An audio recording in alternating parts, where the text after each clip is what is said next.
Okay, thank you very much to our two speakers. We have about 45 minutes for questions and comments and discussion. I think there's a lot of sort of agreement and points of resonance between these two papers, which I'm sure will provoke a lot of questions. I may have one, but I would love to actually just open the floor immediately. So go for it, Susan. So thank you very much for those two papers. I wanted to underline, I mean, they work very well together, and I have a question on definitions and the way definitions get bounded. Okay. So for instance, with care, I really like, you have to go to the feminist tradition, the Black feminist tradition, to get to a good notion of care, because there are some people who go to it through Heidegger. And the word care is very significant in being in time, but it refers to, in German it's Sorge, S-O-R-G-E, and it refers to, oh, don't bother yourself with that. Mach doch keine Sorge. Yeah? Don't have any care for that. In other words, it doesn't concern you. So that's a very different meaning, totally different, and you can't get to this interdependency through that tradition. So I think it's really important to show that. And in terms of spiritual democracy, so I'm going to come back sort of, so in other words, you're producing a notion of care that eliminates that other possible historical trajectory, or I don't know. I mean, how would you respond to someone who says, Sorge, you know, this is also care? I mean, I know you would say, because it's not interdependency, et cetera, but I would like to hear some more, a clear distinction there. And in the case of spiritual democracy, I'm wondering, sometimes I wanted to hear the word socialism, and why that tradition is excluded. I mean, because democracy has a very, you know, I mean, people talk about democracy being my freedom, right? So you don't ever use the term democracy, socialism, and you're therefore excluding it from it. So in both cases, there's an exclusion that is part of your definition that I'd like you to kind of respond to the specificities of.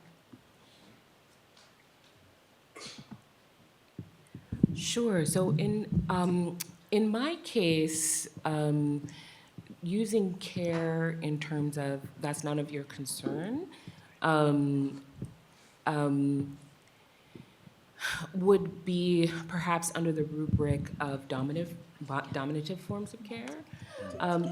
So that is one sort of train of what care is and what care is in liberal traditions.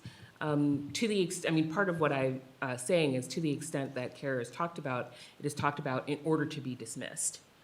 So that would fall right in line with the Heideggerian notion of care, which, to be fair, I had not considered.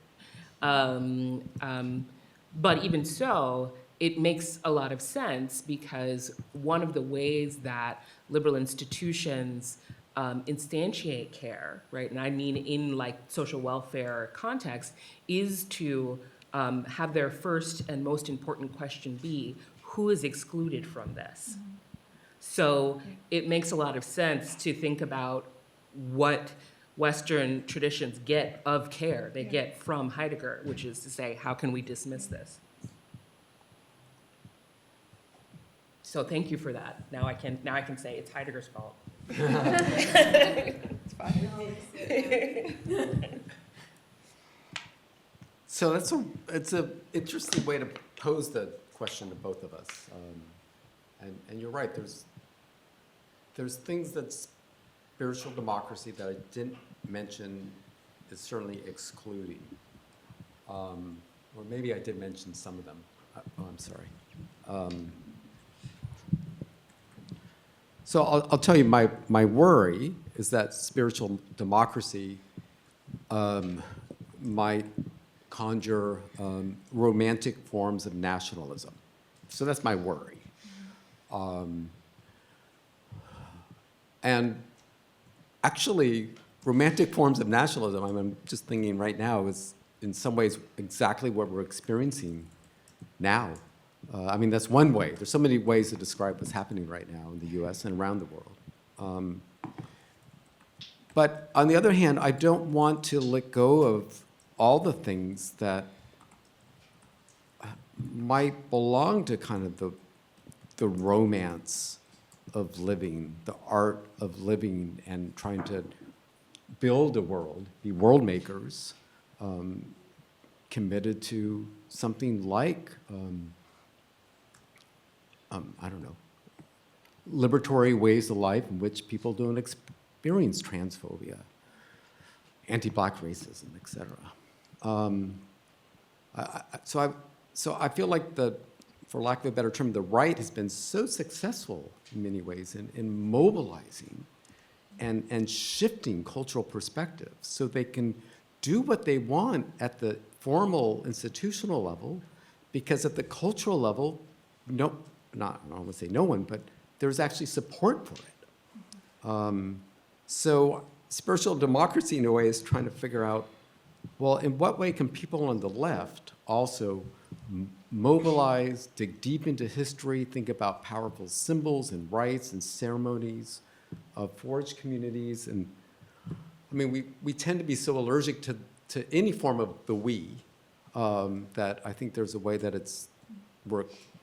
don't want to say we're paying the price like we did this to ourselves, but that in a way we're not prepared for what's happening. So there's lots of things that I'm excluding, and I'm trying to cautiously bring in things as well. Socialism is not one of the things I'm trying to exclude. I mean, if you mean socialism as a kind of an economic and political system, I can imagine, actually, I mean, when I think of kind of the content that I bring to spiritual democracy, it very much looks like kind of a social democratic culture. But, you know, you might have something different in mind in terms of, I mean, socialism means a lot of different things. But anyway, thanks. Will. We have many questions lining up. Am I allowed a question for each, or do you want me to pick one? I don't think you need to pick one. No, but just, yeah, make it economically phrased. Okay. So, Deva, I like the way you structured this talk, moving from the conceptual and the abstract to this concrete example from your life, and that's a very powerful example that you gave us, and it's an example that comes from a very specific environment, right? It's the house, the domestic, the family, in a moment of COVID, a moment between a mother and a son. So what I would like to know is how politics of care may look similarly or different in other types of settings, for example, the office, the hospital, the school. I want to know whether the structure remains consistent throughout, or whether there are going to be adjustments when we think about those different kinds of environments. And then for Mark, and this is really following from Susan's question, and you described the vision of spiritual democracy, or the concept of spiritual democracy as an idea of the left. So I'd simply like to hear more about what is left about it. Why it's an idea of the left. Thanks. So we have 7 more questions right now on so maybe we can take a couple more. Would that be all right with the speakers? Yeah. Take a couple more and do 2 rounds and more if possible. So Adi. Thank you.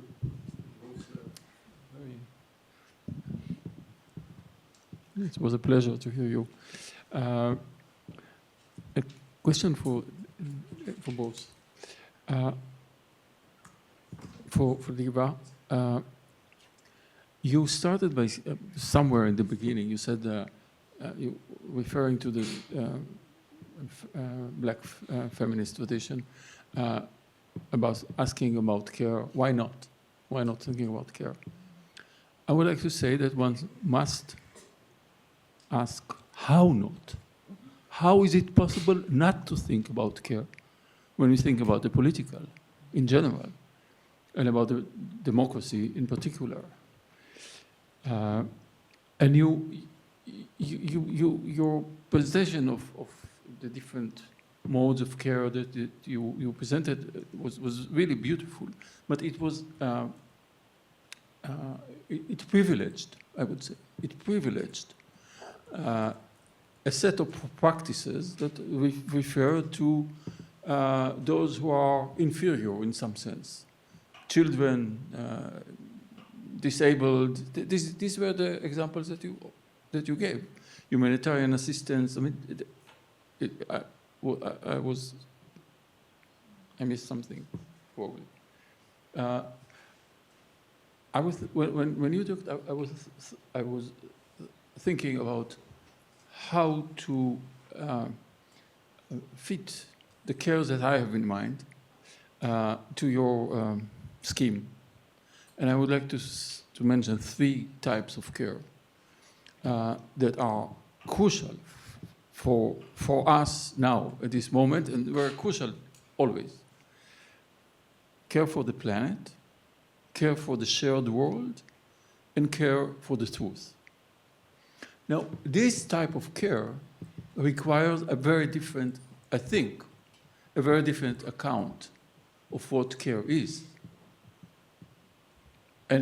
Or maybe not, or maybe you can use the same imaginary or the same image of care that you, or the figure of care that you try to build here with this. But so I'm asking about it. Could you include these cares, these types of care, in your account? And Mark, I was really interested in understanding your thinking about democracy as the democratic disposition as a second nature. So, and you described it very in many details.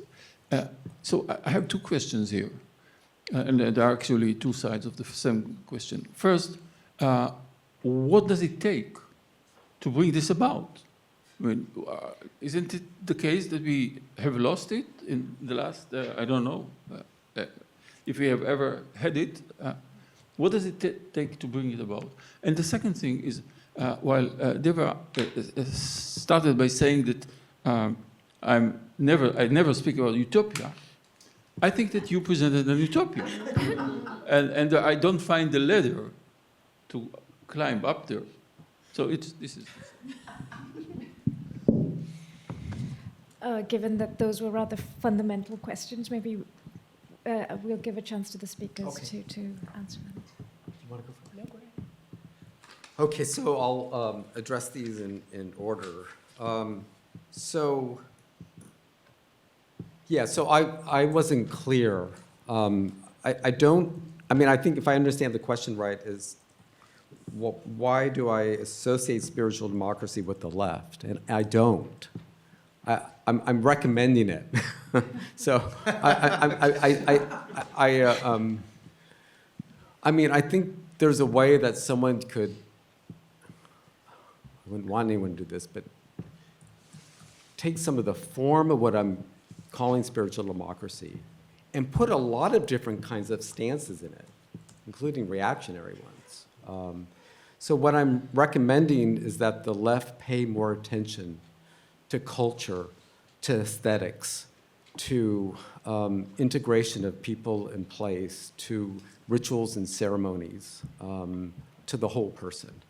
And to be, quite frankly, as I said before, to be a bit more open to, so honor diverse selves and communities, but also be open to shared projects and various solidarities. So So I'm recommending it to the left. At the very end, I went pretty quickly, but I'm saying I actually think a challenge is that the left is very suspicious of many of the things I'm recommending. And I worry about that. So the left should seize the territory in case the right does. Is I'm that- sorry, what? So the left should seize this territory before the right does. Is that partly where you're going with it? I mean, there's a way that I feel like the right already has. Yeah. Yeah. Okay. And Okay. that's part of the worry, yeah. So, and then so can I, and then, so those are great questions, thanks. Let me start with utopia. I don't know, I mean, I said, I don't know if democracy will ever be achieved, or to what extent. I see what I'm calling spiritual democracy as kind of an embodied approach that's required in order to usher along, maintain, and then continue democratic transformations. I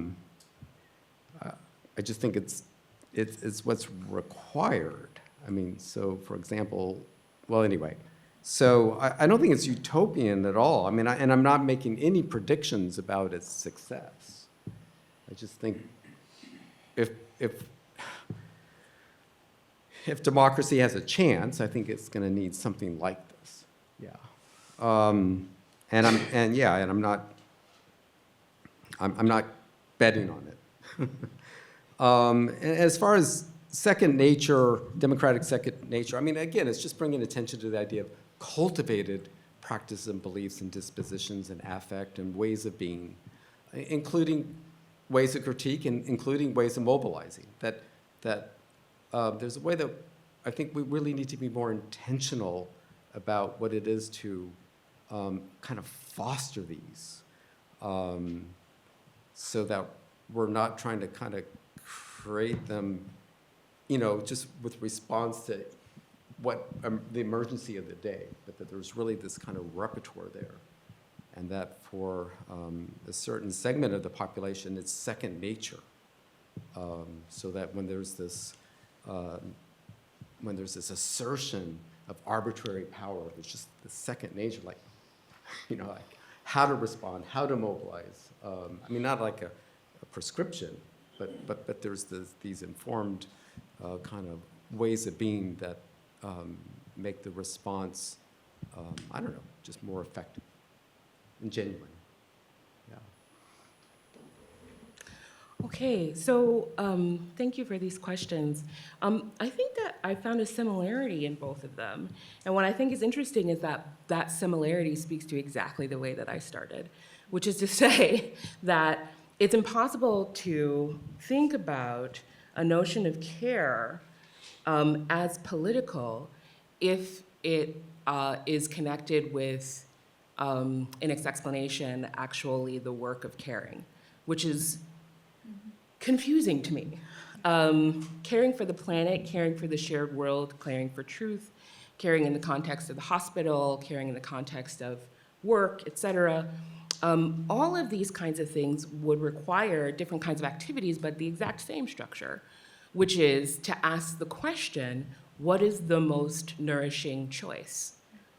It's a different decision rule, right? So in thinking about sort of questions of freedom, you might ask, or your decision rule might be, what is the choice that provides the most capacity for people to act without impingement from others, right? That's your decision rule. You could use that decision rule in a variety of different cases, and indeed, that has been the argument for many, like several centuries, right? Like that we should use that decision rule in many different contexts. You could pick a different kind of word, right? We could use equality, we could use justice. All of these things provide us with a decision rule or set of decision rules. Care is the same. It provides a decision rule or set of decision rules that is focused on nourishing, thriving, and flourishing. These are not abstract concepts. We can measure them if we choose. We can explicate them theoretically if we choose. They're not inferior or for the inferior for any reason. They're not about the care of dependents in particular. It's about a relating within equality and between one another. The kind of decision rule I'm interested in is the same kind of decision rule that one needs to create political friendship, the same kind of decision rule one needs to create thriving communities, the same kind of decision rule one needs to create arenas where we can make compromises with equal others. And I would say that when I was listening to your presentation about spiritual democracy, for me, for Professor Buck Morris, what was missing was socialism. For me, what was missing was civil society institutions, because I think that that's where these like forms of life are cultivated, and those have been in decline for 30 years. Yeah. A politics of care also requires those institutions, which is why I'm so hot on them.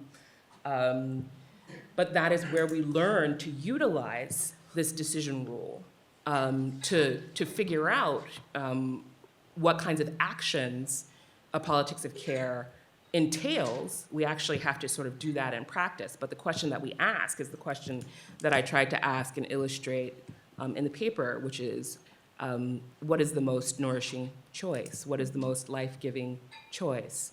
What is the choice that facilitates flourishing? Okay, we'll gather 3 questions from, did you want to answer, Adi? No, there wasn't any. Okay. So we'll gather questions from Ainsley, Amanda, and Jacques. Thank you so much for such great papers, presentations.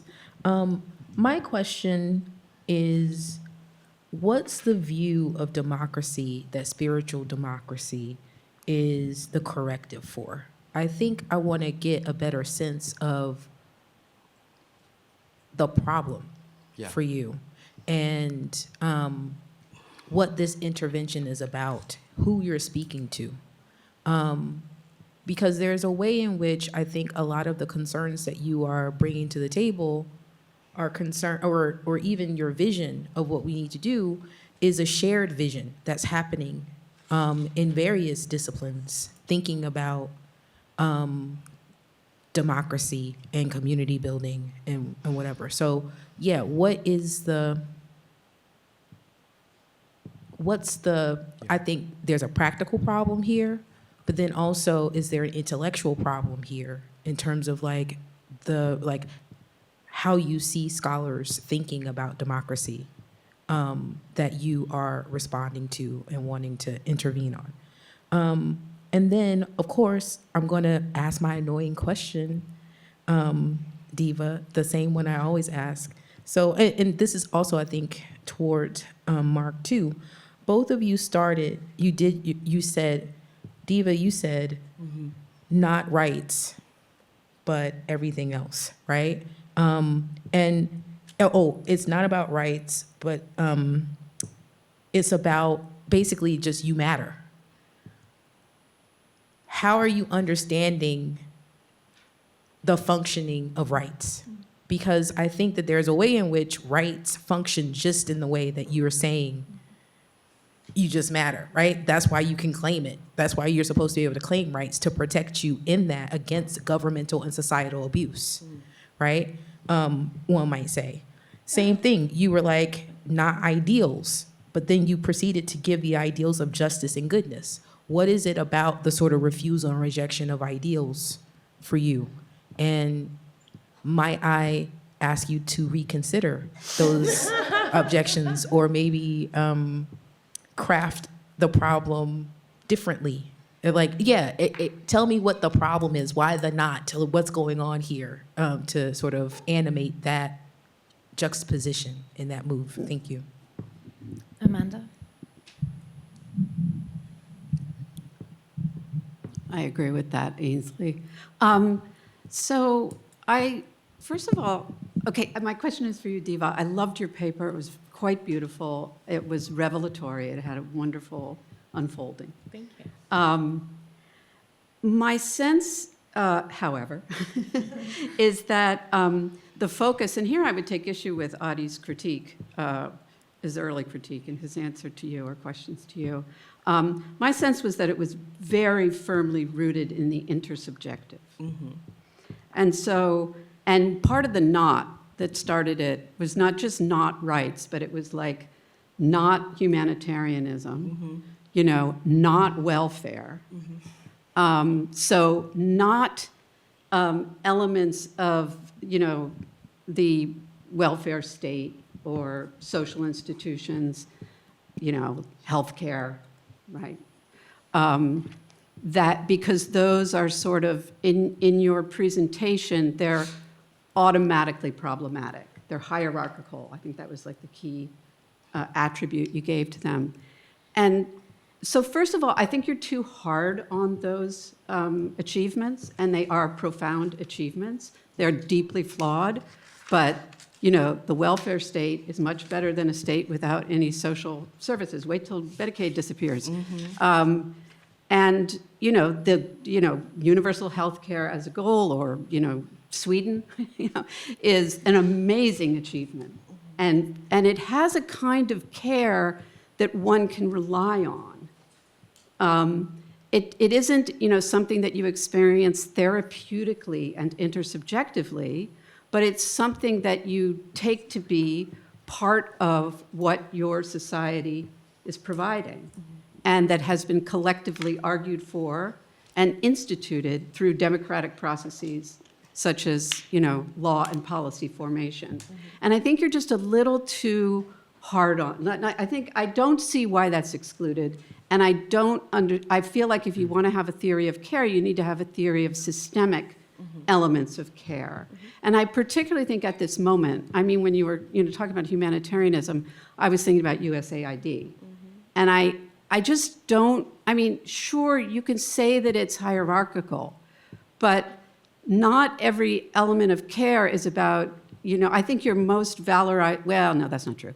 But one valorized form was, co-equals in a movement who are just making sure that that they're caring for each other, and they know that, maybe they're getting, worn out or demoralized or upset. But there's a need for HIV drugs in Africa right now. And I just feel like, forms of systemic care, and assuming, and I don't think it's right to assume that the people who are administering it, and I'm not saying you're assuming this, but there's a risk in your presentation that there's some kind of assumption about the dispositional attitude of the people. No, okay. But anyway, I just think it's really, really important to not exclude systemic forms of care and what they enable, and how they enable you not to have to get drained thinking about whether or not you're going to have health care. Jacques.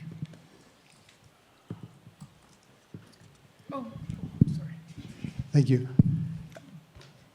I've been trying to resist the temptation of saying, I'm a suspicious leftist.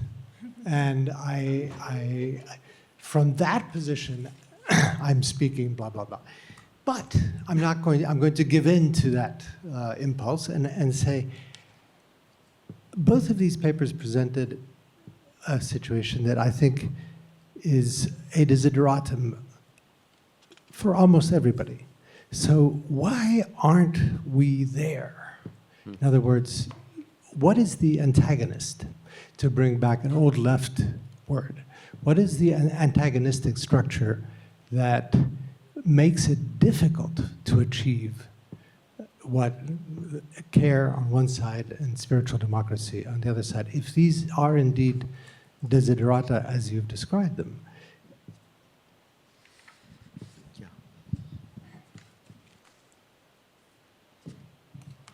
Okay, should I go first? Yeah. Okay. All right, first to Ansie's question, she left. This is a fight that we are always having, so she knows what I'm gonna say. Okay, so on my account, it is not the case that people don't have rights and that their mattering is not operationalized through rights, but that rights are not where we begin. In the liberal tradition, natural rights is where you begin, right? I don't want to begin there because then I think it gets us into arguments about which natural rights you have. For me, it's a question of if we matter, are our needs being met? And our needs are measurable, full stop, right? That's the way that I want to go about it. So I don't want rights to be a false starting place. It's not that they don't have any utility, right? And so when I say that, Ansley says, well, but that's all, but that's also like what I mean about rights, and that's why it's worth like fiddling with them, and I'm just like, you do that work. But conceptually, I really want to begin by not getting stuck there, right? I don't want to get stuck there. And then, I mean, I agree with you about systemic forms of care. I agree with you that having a welfare state is much better than not having one. But the idea that I'm trying to develop in thinking about a politics of futurity is to say that maybe that's not the limit of what it is possible to do, and maybe it is not even the best way to sort of refining that kind of system is not the best way to go about the provision of these things, right? It doesn't mean that we shouldn't sort of like learn the lesson of how to coordinate our capacity so that more people can get access to HIV drugs, et cetera. I mean, I think that's absolutely true. However, I do think that the provision of those things in the framework of humanitarianism is in part the reason that we get to a place where large majorities of the American public are against international aid, right? So that's one of the things that is about USAID is that it's a phenomenally important obviously on a variety of different things, the reduction of human suffering,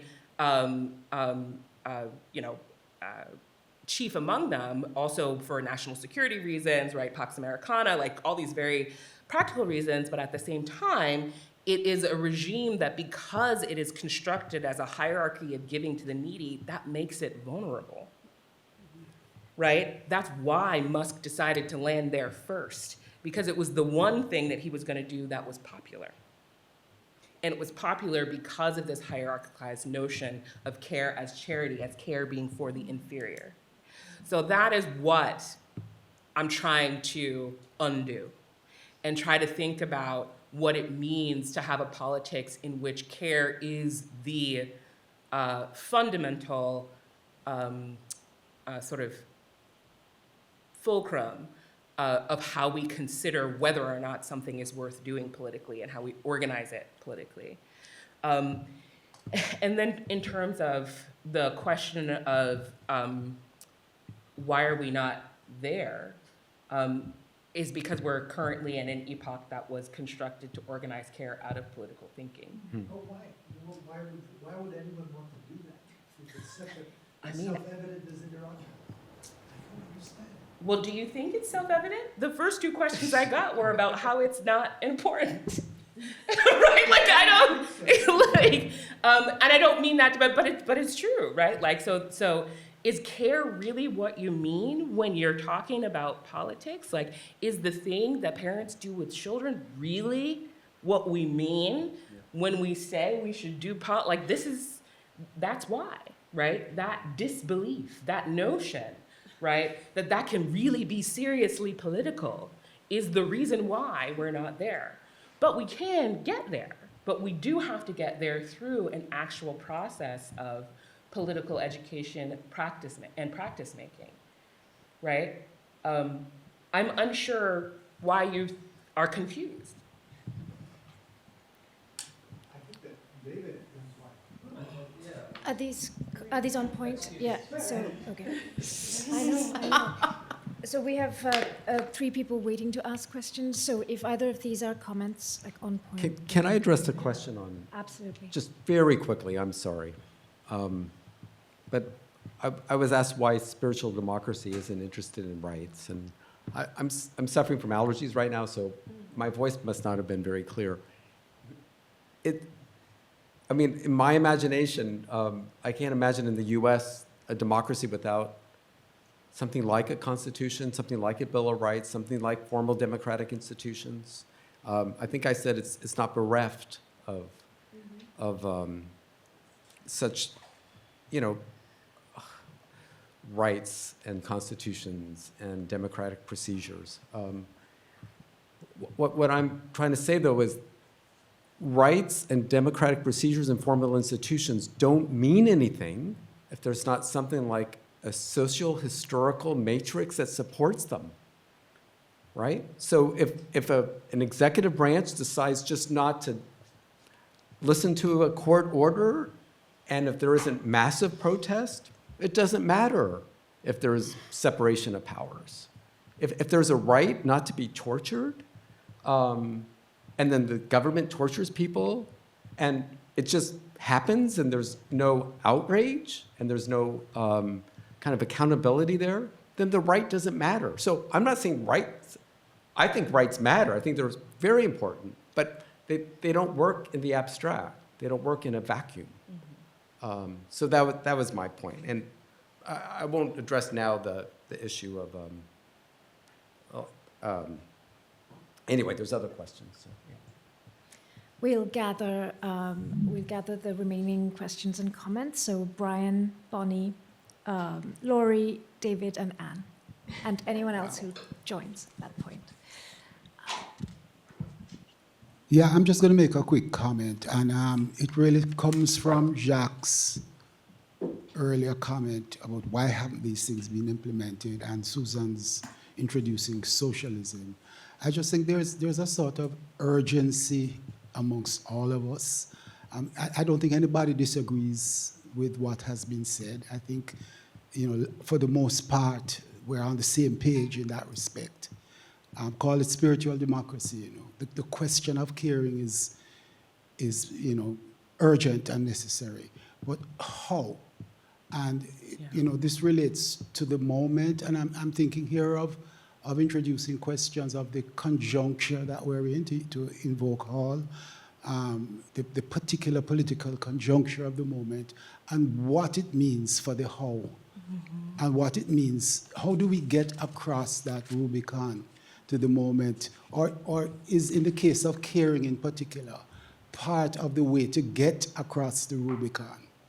And so I just think there's a parallel discussion having to do with,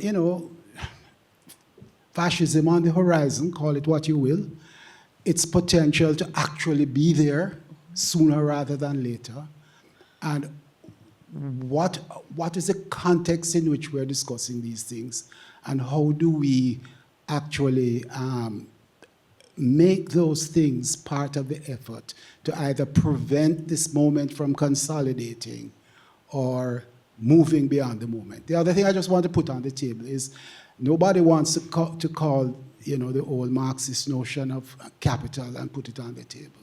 There's a crisis of capital that is on us, right? And I don't think we're going to move back smoothly into a sort of neo-Keynesian framework in 4 years' time, right? In the next 4 years is going to be something else entirely, and we need to put that discussion as to the kind of socio-economic system that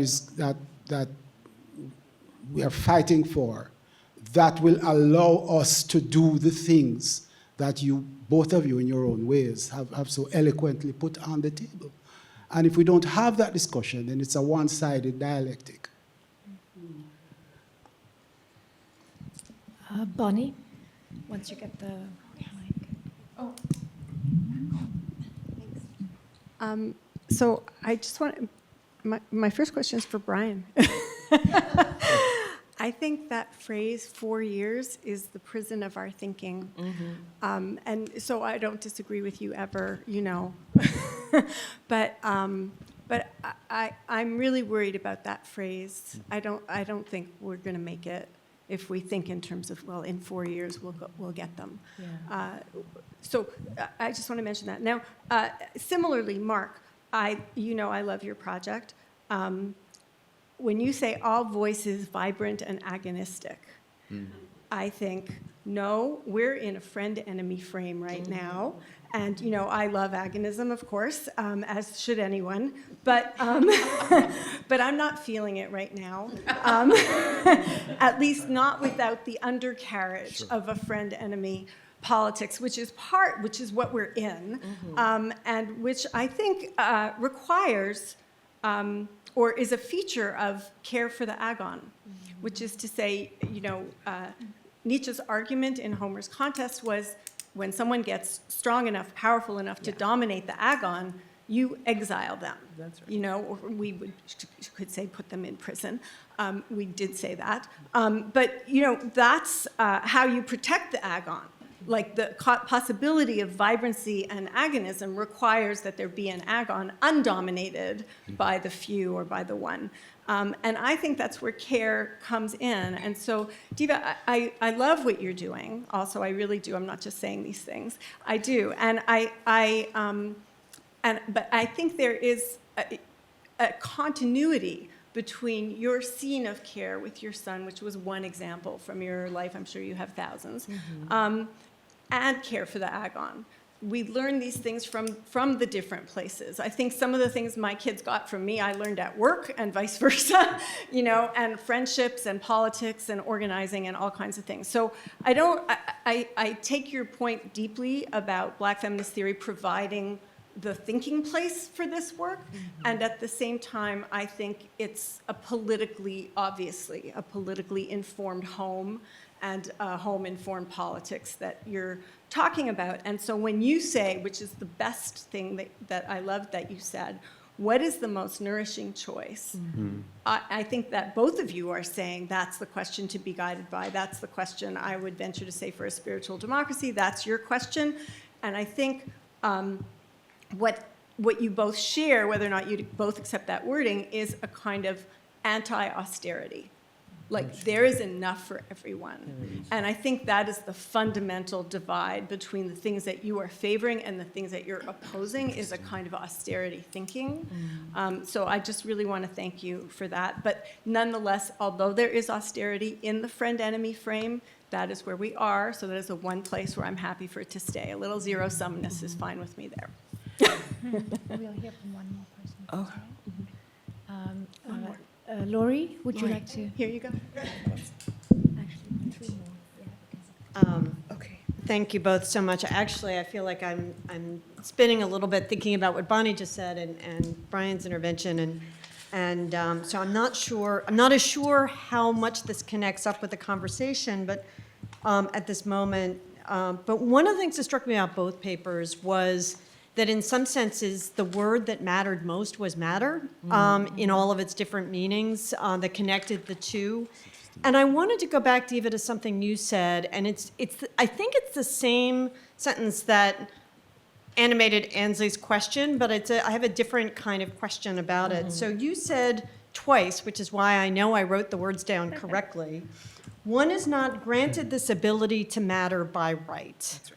And so, you know, I mean, clearly you're getting at the inadequacy of right as a starting point. You're also getting at the ways in which this notion of granting, which is associated with a whole range of, I mean, I know we're all fighting now to keep inclusion, but, you know, yesterday, when we were talking about inclusion as a kind of regal dispensation, those parts of this claim I got, what I wanted to know more about is the idea of an ability to matter, especially when you move to vulnerability at the end of the paper. Like, I'm really just trying to puzzle through what it means to have an ability to matter. And because it seemed like this was a deliberate part of what you were saying, and I wanted to know more.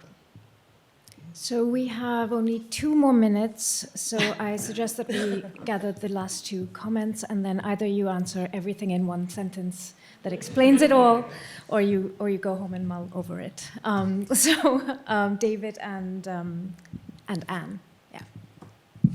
Well, moments passed really, but I was listening to the exchange between Jacques and, I'm sorry, is it Deva or Deva? It's Deva. I'm sorry. That's okay. But And I was just slightly triggered when Jacques said, well, how do you get to that idea in the first place? Relegate care to sort of a backstage role. And I think the answer was in the presentation right at the beginning when Deva talked about the Enlightenment and, the fact that these basic ideas of social contract were all formulated on the assumption that there would always be an underclass which can be readily exploited to provide such care, and that this simply wasn't even a question. That's where it comes from, right? Whether it's a racial underclass or a gendered underclass or a fiscal underclass. Sorry? Or all of the above. Anne? I'm puzzled by your resistance to rights. First, I'm puzzled by your resistance to rights, and I think it is because you see rights as granting something. But natural rights, there's nothing granted. It's in your body. I mean, it is an originary place, but it is not a granting from outside. And I'm also puzzled by why you think mattering is non-hierarchical, especially when you use the phrase, what parents do with children. Now, it may be because I'm a childless cat lady, but I don't think that's a non-hierarchical relation. And so many relations of care are fundamentally hierarchical. Care for the sick, care for the elderly, all those things. And that hierarchical relation can be understood as non-hierarchical, particularly if one regards it as a permanent part of human existence for all living things, and that your time will come. Right, across time. Which it does. But that requires a certain imagination. And I think the vulnerability of care is the way that it is both practiced, experienced by us, and understood as being a fundamentally hierarchical relation. And I do kind of retain this affection for rights, because rights doesn't. I mean, natural rights don't. Obviously, legal rights, disaster. But natural rights, not so much. So if you could say a little more about that, maybe? So, sorry. Yes, go ahead. Go Yeah, ahead. we are running out of time, so maybe just 2 sentences from each of you, and then continue the conversation over coffee and So other means. I'll just address Bonnie in 2 sentences. The comment about all voices welcomed, all subject to critique, is really about, I didn't want to kind of romanticize the idea of the ancestors. So they come in this room, and then we welcome them, but not uncritically with what they have to say. But that's a small thing, I think. Your point, friends and foe, I mean, that's really important. That's really powerful. I agree, and I think one way to think of what I'm trying to do is, so what does that friendship look like? And also, I don't think it's just for now. I mean, I think, well, anyway, that's more than 2 sentences, sorry. Thank you, Mark. Thanks, Bonnie. Okay, well, there was so much. Okay. I think that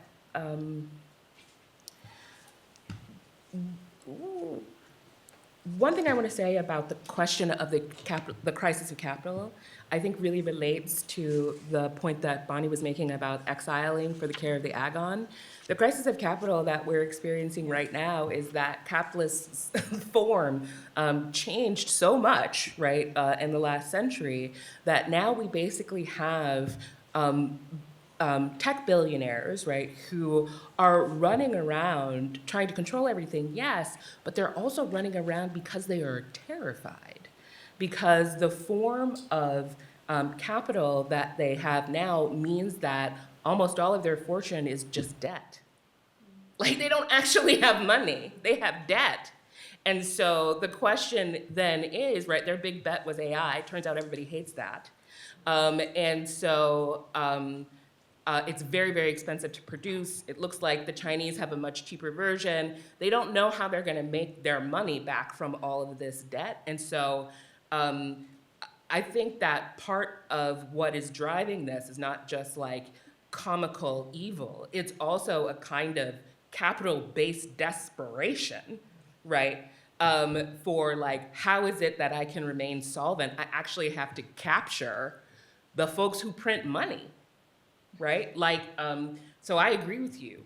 I agree with you that it's about the form of capital that we have now that has led us to this disaster, but it's also because we haven't managed to exile the ones most dangerous to the agon, right? And they must, right, be exiled. So I mean, I just, well, yes, well, in this particular case, actually exiled, but yeah, but I mean, I totally agree with you in terms of that. But I also really wanted to affirm this notion of not austerity thinking, this notion of thinking about abundance. For me, that's what the lens of the politics of care is meant to enable, right?